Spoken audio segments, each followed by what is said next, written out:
அல்லேலூயா. நான் தேடி போல என்னை தேடி வந்தார். அந்த பேர் விசுவாசிக்கிறீங்க? நம்மளை தேடி வந்தாருங்க. யோசிச்சு பாருங்களேன். உலகத்தில் இருக்கிறவங்களாம் தெய்வத்தை தேடி ஓடுறாங்க, எங்கே பார்க்கலாம், எங்கே அவர் எப்படி தரிசிக்கலான்னு. ஆனால் இந்த தெய்வம் நம்மளை தேடி வந்தாராம். எத்தனை பேர் விசுவாசிக்கிறீங்க?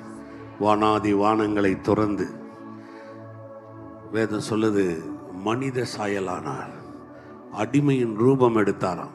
ஏன்னா நம்மளை பார்க்கணுன்னு சொன்னால் அவர் மாதிரியே வர முடியாது. அவர் எப்படி இருக்கிறாரோ அப்படியே வந்தார்னா நம்ம ஓடி போயிடுவோம். அவர் பார்த்தாரு, நான் உன்ன மாதிரி மாறி உன் கூட இருக்கும்படியா வேதம் சொல்லுது, அடிமையின் கோலம் எடுத்தாராம். அந்த தன்மையாகவே மாறினாராம். மாறி கீழே இறங்கி வந்தாராம். எத்தனை பேர் விசுவாசிக்கிறீங்க? ஏமே, ரொம்ப நாளைக்கு முன்னாடி பில்லிகிராம் சொன்ன ஒரு சின்ன இது ஞாபகத்து உதாரணம் சொல்லுவார் பாருங்க. அவர் ஒரு முறை அவருடைய வீட்டில் பெரிய தோட்டம் இருக்கும், அதில் நடந்து போயிட்டு இருந்தார். ஜெபம் பண்ணிட்டு இருக்கும்போது அந்த தோட்டத்தில் ஒரு எறும்பு புத்தை மெரிச்சிட்டாராம். உடனே அந்த எறும்புங்கள்லாம் பயந்து ஓட ஆரம்பிச்சிட்டான். உடனே இவர் என்ன செய்தாராம், ஐயோ அந்த எறும்புகளுக்கு உதவி செய்யலாமே அப்படின்னு சொல்லி உடனே கீழே வச்சு கையை அந்த கூட்டுக்கு ஹெல்ப் பண்ணி அந்த எறும்புகளெல்லாம் அப்படி உள்ளத்தே தள்ள பார்த்தாராம். உடனே அந்த எறும்புங்க அவர் கையை பிடிச்சி கடிக்க ஆரம்பிச்சிச்சான்.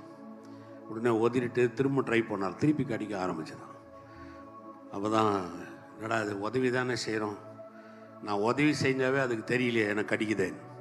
அப்போ தான் உள்ள பரிசுத்த ஆவியானவர் பேசினார்.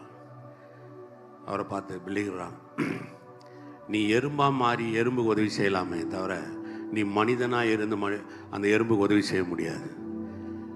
அப்போ தான் ஒரு ஞாபகம் வந்ததான், ஓ தேவன் வந்து தேவனாக இருந்து இறங்கி வந்திருந்தால் நம்ம எல்லாம் பயந்து ஓடி போயிடுவோம், கிட்ட வர முடியாது, அவர் பரிசுத்தத்துக்கு முன்னாடி நிற்கவே முடியாது.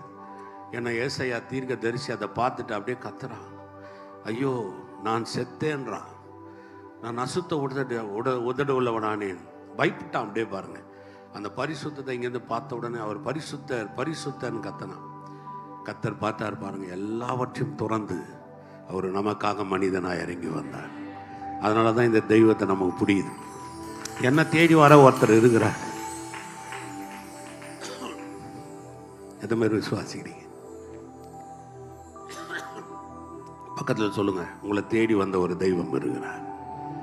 ஏமே, என்னை தேடி வந்தாரா?